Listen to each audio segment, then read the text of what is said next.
Kaname receives an invitation to the app Darwin's game from his friend Hamada. His classmate Kyoto is like, "Don't do it, dude!" But he's like, "You a punk, Kyoto, I'm going for it." He opens the app, and a snake slides right out of his screen and bites him in the neck. He wakes up in the hospital, but he ain't scared. He checks himself out immediately. Kyoto comes up. "I told you so, man. Don't open the game." But the train is super boring, and he's all, "I'm doing it, man." He opens it up and accepts a combat challenge from Bandicunt. This bad mofo shows up in a panda costume. Bandicunt starts whooping on Kaname. Kaname kicks him off and takes off running. Bandicunt gives chase, and the panda just wrecks a cop. Bandicunt gets ready to straight moita Kaname. Kyoto saves Kaname with the crossbow, but is stabbed by Bandicunt in the process. Kaname helps Kyoto escape the scene, and they hide out in a car park. Kaname realizes this new app is for real. There's no escape, and you could lose your life. Kyoto tells Kaname that Bandicunt can turn invisible through his sigil, which is a skill given through the bite of the snake that you have to hone.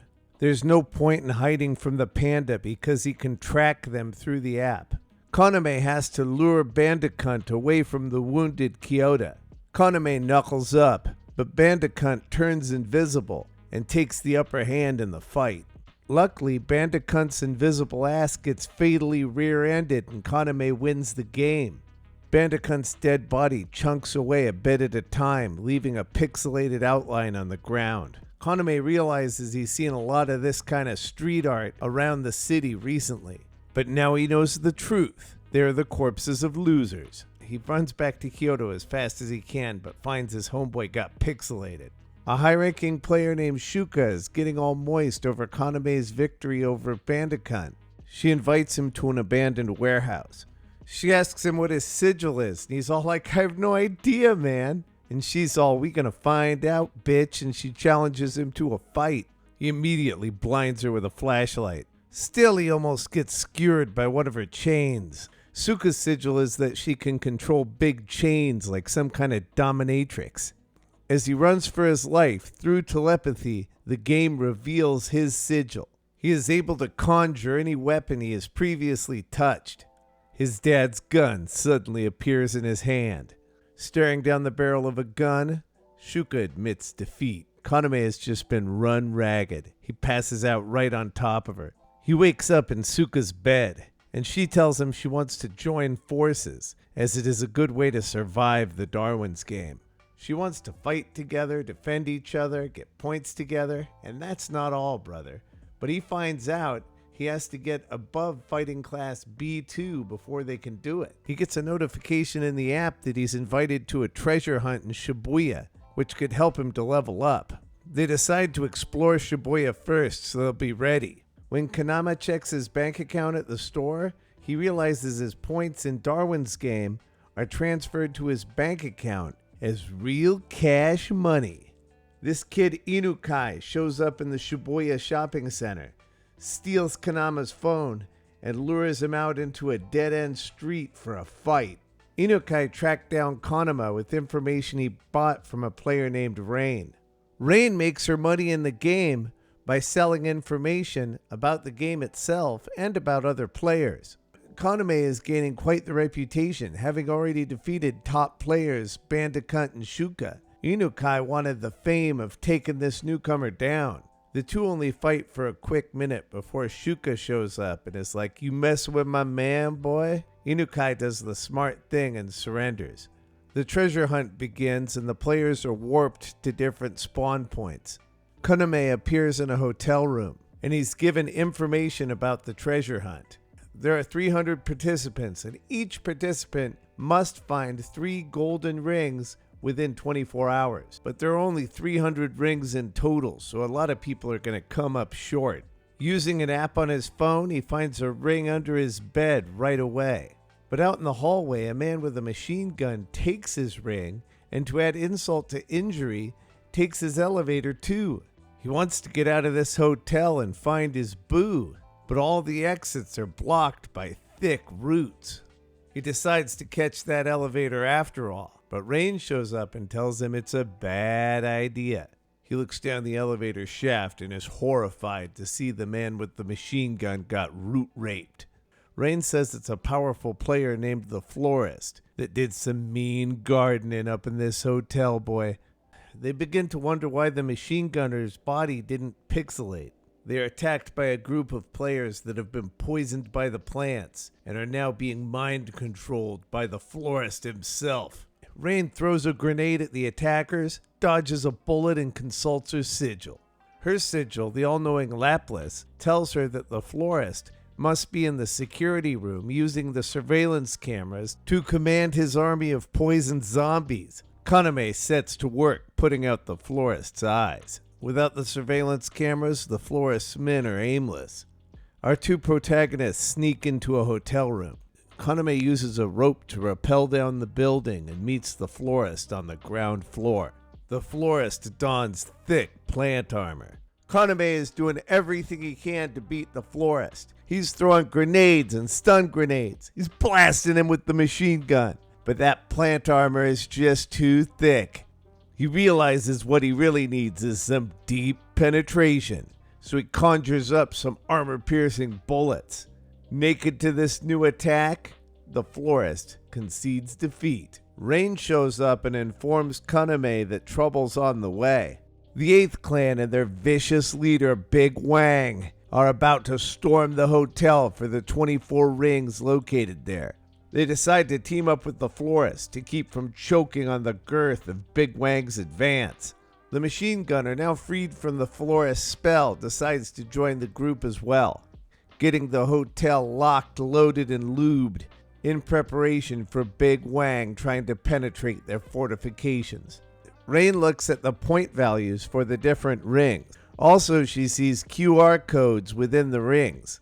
She deducts that these numbers are the key to winning the game, but she still needs to see the yet unfound diamond ring. Meanwhile, Shuka is searching the city for Kaname, laying waste to the other players as she moves along. But in an underground storage area, she meets her match in a little girl who can control ice and water. Just before she drowns from the little girl's trap, she sends a text to Kaname asking for help. They run to rescue Shuka and meet Sui in the subway station, who is feigning innocence. Kaname dives into the water, collects his babe, and revives her with mouth-to-mouth resuscitation, baby. And Shuka interprets that little bit of first aid as their first kiss. Through his sigil, the machine gunner can tell that Sui is a filthy little liar.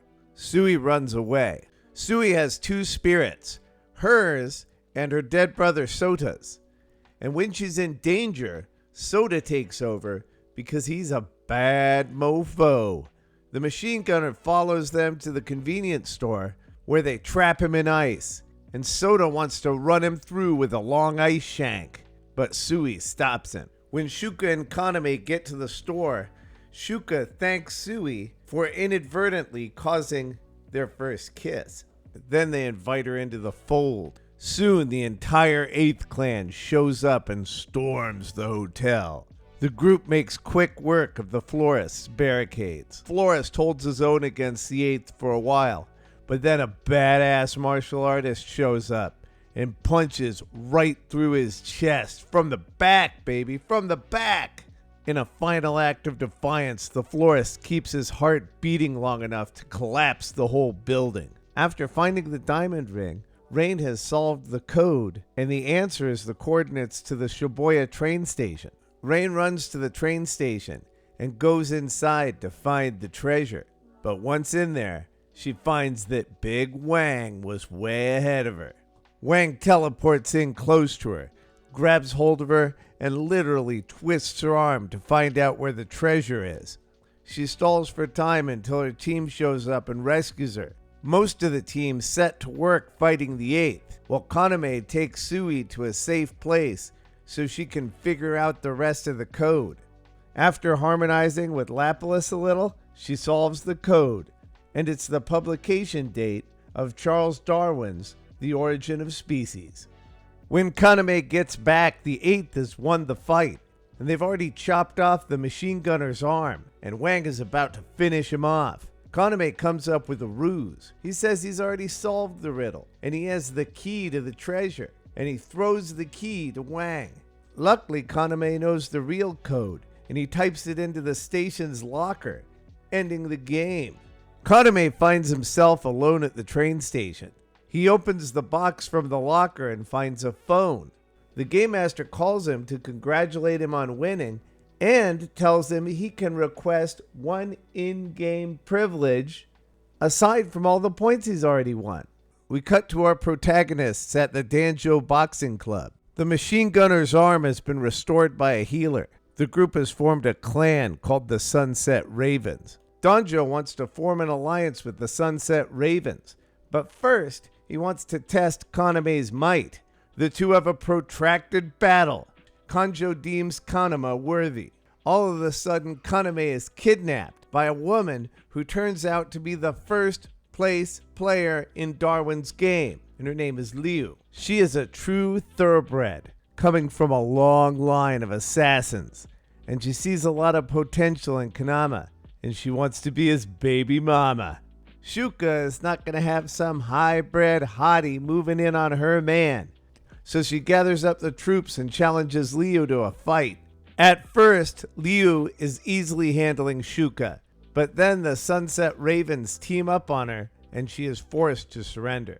After that, Liu asks to join the Sunset Ravens.